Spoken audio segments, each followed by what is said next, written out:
Hello there, Benga Delakun here, and I'm continuing my CorelDRAW Mastery tutorial. And in this module, we are going to be talking about the CorelDRAW Workspace and interface. So I'll talk about the CorelDRAW user interface, and I'm going to talk about the workspace. So now let's delve into it. Alright, so before you can design confidently, you need to be comfortable with your workspace. Think of your workspace as your design table. You know, how you arrange your tools matter, and it can tell how fast you're going to work. So let me give an analogy. Now look at yourself as an artist. If you're an artist, you make paintings and drawings and etc. You know, definitely you have a place that you do your work. Let's call that your workspace. In your workspace, you know, as an artist, you have a place you put your different brushes. Also, you have a place where you mix colors, all right? And then also you have your canvas, which is where you make your masterpiece, which is where you make your paintings. Now, you know, you make your work of art on your canvas, right? And you call it artwork because you made a work of art. I'm just joking. Leave that alone. So let's delve into the CorelDRAW workspace immediately. So here in CorelDRAW, you know, the first thing you are going to see when you've opened a document, okay, of course, the first thing you see is your welcome screen, and then you can click new document, right? So from there, you can open a new CorelDRAW document. So I'm just going to choose the default one, which is the A4 and CMYK, and I just click OK. So here I've opened a new document. Now the first thing you see in your CorelDRAW workspace is the title bar. Look at my mouse, the title bar. You see CorelDRAW, and next to it you see the name of your document. Now in this case, my document is on title 2. CorelDRAW is telling me that I have not titled this particular document. Now let me show you something about the title bar. So say for example, I draw a square. Just look at the title bar as I draw the square. You will notice that it brings an asterisk. So the asterisk means that you have not saved this particular drawing that you are making. Right? So let me just go ahead and save this document. So I go save as, and I call it doc1 CorelDRAW 25, and I click save. Now watch what happens to my title bar. The asterisk disappears, right? So now watch closely. Let's say I duplicate this box. Just look at the title bar. You will see that the asterisk comes back, and that shows me that I have not saved this document I'm working on. So that asterisk there is to let you know that you have not saved the particular document that you are working on. Alright, so let me delete that. Just below the title bar is what we call the menu bar. So this is the menu bar here. So we have the file menu, edit menu, view menu, layout, etc. Now if I just right click on any space here and I uncheck, so right now it's checked, it is reviewed. So if I hide the menu bar, it disappears. So I'm just going to right click and bring it back again. Right. So below the menu bar, we have the standard bar. Right? So this standard bar, you can create a new document, open, etc. You can snap to guide. We will explain all of this in a later tutorial. But for now, let me right click and untick the standard bar. It disappears. So I right click again and I bring back the standard bar. Great. And just below the standard bar, we have the property bar. So in the property bar, I can see my document size and I can change it to letter size or whatever size I want to change it to. But let me come back to A4. I can also change the orientation to landscape or portrait and other things here. But we'll talk about those in the course of the tutorial. So if I right click and I hide my property bar, it disappears.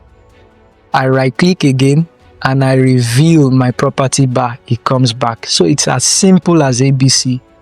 So I'm teaching you how to play around with the workspace, and should in case one of the bars just disappears, you know how to reveal it. Just right click and reveal it.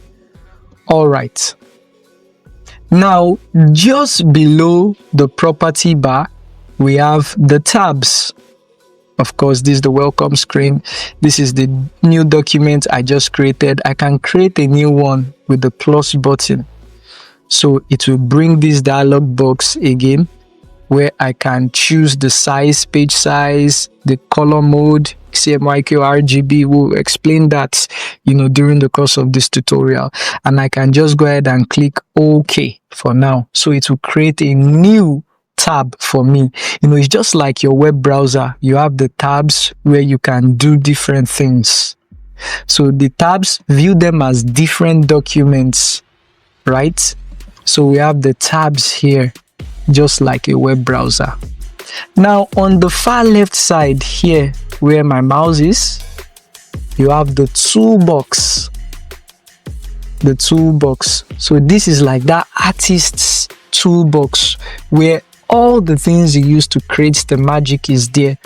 It's just like a surgeon also having his knives and different tools in his toolbox. So these are the tools we use to create magic on CorelDRAW. All right, to my far right, I have the color palette. Just like I explained the artist example, he has his color palette, he has his brushes, he has his canvas.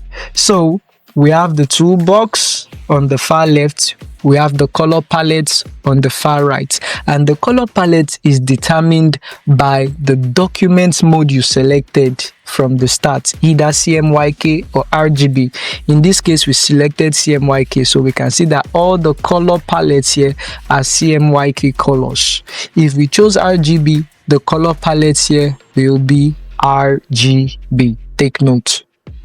So here is the canvas, and this is where all the magic happens. In CorelDRAW here, the canvas is called pages. So you can see this is page 1 here. I can add a new page and that will be page 2. I can add another and that will be page 3. I can right click and delete the page and right click and delete the page. Now on softwares like Adobe Illustrator, we have what you call artboards, right? Whereby you can see all the pages you are working on just the canvas, and you can see the title of the pages. You can rename them. You have the artboard, you can create a new artboard with a different dimension, etc. Now in later tutorials, we'll cover how we can also do something similar on CorelDRAW. So our page will not just be a page, it will be an artboard. We'll talk about the difference between artboards and pages, or pages and artboards. We'll talk about it in detail in another tutorial. So are we done? Almost. We are not yet done. So we also have the status bar here, the status bar. But mind you, if I right click here, I can hide my toolbox and it disappears. I can right click and reveal it again and it appears back, right? And below here we have the status bar. So if I right click and I hide status bar, it disappears, right? And if I right click again and I reveal the status bar, it appears back. So the status bar has where the fill color is and the outline color. All right, so we are almost done. Now we have the dockers here. We have the dockers here. In Photoshop or Adobe Illustrator, this is also called the panels. The panels. So you can come to Window and you can come to Dockers and you see all the Dockers that are live here. So I can hide some of them, right? I can hide this. Dockers, I can hide this. Or I can go out here and just close it here. I come here, I hover on it and I close it. I come here, I hover and I close it. So now, these Dockers or panels, whichever one you would like to call it, I like to have a couple of interesting panels here. Let's say I close the last one, everything disappears. I just come to Window and I come to Dockers and I check one of them, the property Docker. It comes back. Now, I like to keep some Dockers active, like the object Docker, like the pages Docker, to be useful in navigating your pages. Also, like the align and distribute Docker and the corners Docker, right? I think that's fine. So I can make do with all these Dockers here. If I need any more, I will just come and open it up. But to keep things simple, let me just have these 5 opened. Right. Now, the objects Docker is similar to what we call layers in Photoshop and Adobe Illustrator. So earlier on, when I started designing on CorelDRAW, I used to think that CorelDRAW did not have the layers panel, but I was wrong. It actually does.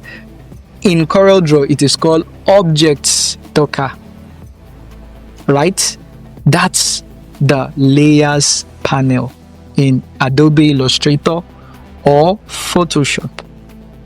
So, and this panel or Docker is extremely useful. It helps you order things. It helps you see all the documents, all the objects you've created and all of that, in a bird's eye view, and you can order them on top of each other or one below the other, etc. We'll talk about that later. So that said, we have gone through all or the most essential parts of the CorelDRAW workspace. Now, let me share my personal story. So, I'm going to share with you something that is going to save you headaches and wasted time. So, once upon a time in my career, my default CorelDRAW workspace got deleted. And to be honest, I don't know how it happened. So I found myself shuffling between workspaces that I wasn't familiar with or comfortable with. And guess what? That slowed me down. I was very slow. I'm looking for this, looking for that. I was very slow. I don't know how the default workspace got deleted. This was a big issue for me. For years, I have designed on a particular workspace because I started using CorelDRAW in the year 2011 for the first time.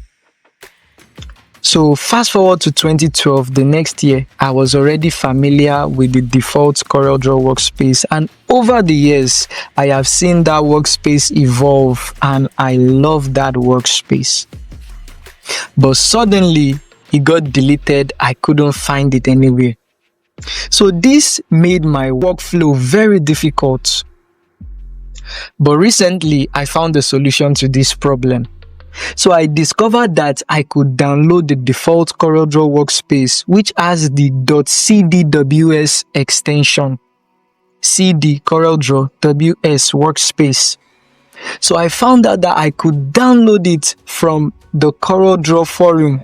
So I just searched online. I stumbled on the CorelDRAW forum, and I saw someone upload that default CorelDRAW Workspace for me to be able to download it. So I downloaded the workspace and I imported it. And that was how I got the default workspace back. So just like that, I was back to my workspace that I am comfortable with for over 10 years. I'm sharing this with you because in this course, I will save you the stress of going through the things I went through in my career, which my career is still ongoing. It hasn't ended.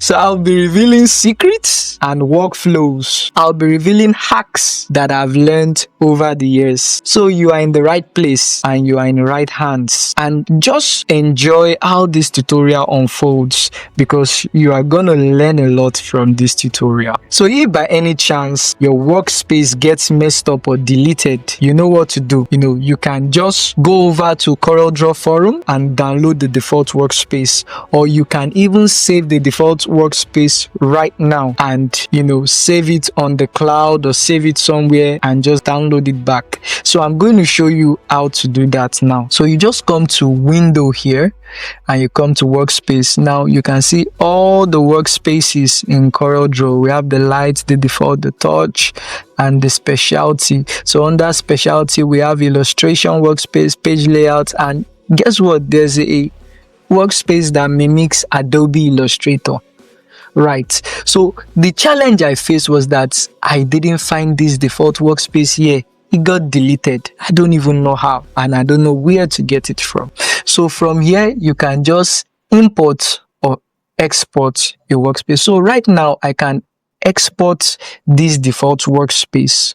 So I ensure everything here is checked and I click on export.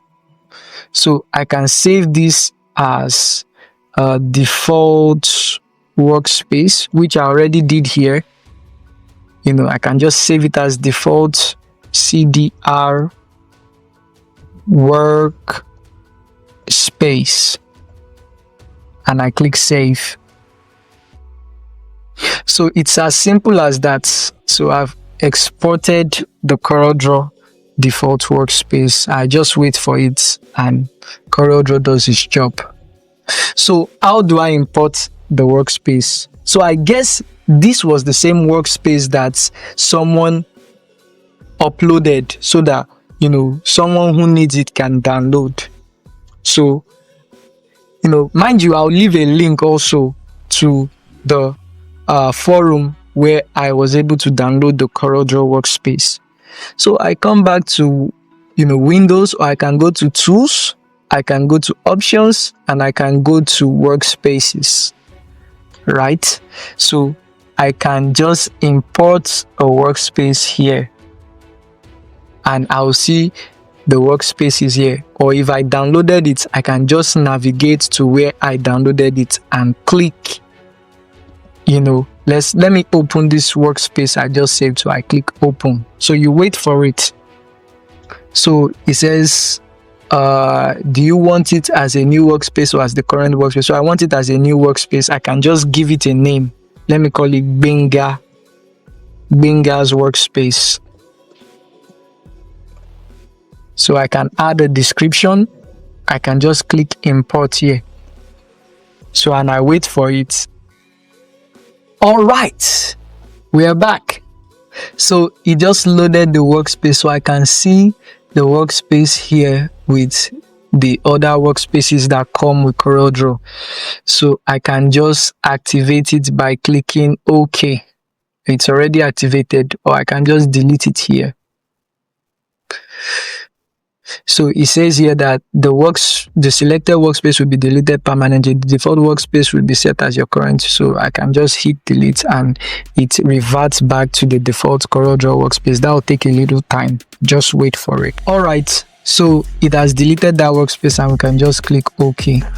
So practical tips. As you follow this course, I recommend that you stick to a workspace or layout that you are comfortable with, and learn how to save and import a workspace. Learn how to export and import a workspace, which I showed you earlier by just going to tools, and you go to options and you go to workspaces, or you can go to window, Workspace, and you can come to import and export here. It's as simple as ABC, and learn how to customize your workspace gradually to fit your design style. So in closing this module, this module wraps up our introduction chapter in this course, where you have learned what CorelDRAW is, the difference between vector and raster graphics. You've also learned how CorelDRAW compares with other tools and what are the advantages of using CorelDRAW over other tools. You've also learned how to navigate your workspace and interface with confidence. So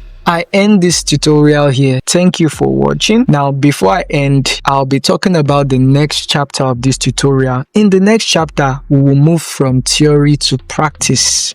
So we will cover creating a new document, which I told you earlier we are going to cover. We are going to cover understanding color modes, RGB versus CMYK, for print and digital. And we are going to talk about working with shapes and shape tools. We're also going to cover using text and typography in CorelDRAW. We're also going to cover combining and aligning objects. And we are going to have a practical mini project to reinforce these skills. So like I said, this tutorial is going to be as practical as possible, and sometimes I will begin to share with you things that I've learned from my journey over the years. So you are in good hands, and I trust that you have a great time from this tutorial. Thank you for watching.